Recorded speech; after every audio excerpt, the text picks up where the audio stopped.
Hello everyone शांति पाठशाला को मु आपण मानंकु स्वागत जनाउछि। आजिकार एक नूतन वीडियो रे आमे आलोचना करिबा मातृभाषा दिवस उपलक्षे एक सुंदर भाषण।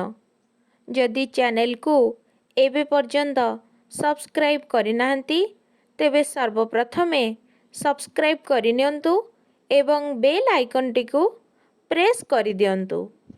चलंतु वीडियोटी को आरंभ करिबा। सम्माननीय सभापति महोदय, निमंत्रित अतिथि गण, पूज्य गुरुजी गुरुमा ओ मोर सहपाठी सान बड़ भाई ओ भौणी माने एवं विचारक मंडली, आज हेउछि फेब्रुआरी मास 21 तारिख।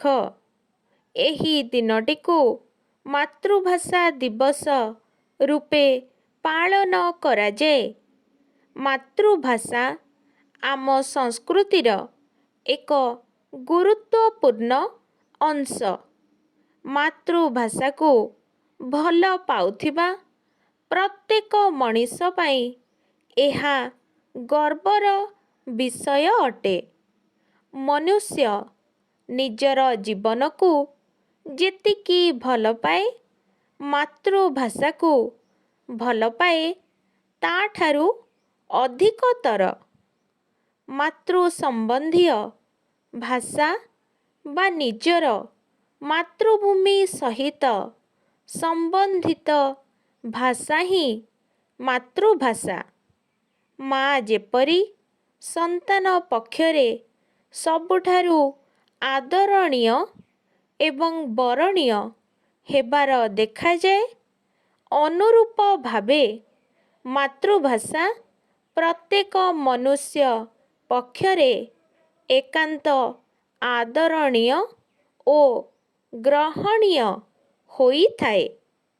मनुष्य अन्य सबु किछि जिनिस को छाड़ी रही पारे, मात्र निजर मातृभूमि ओ मातृभाषा को छाड़ी पारे नाही।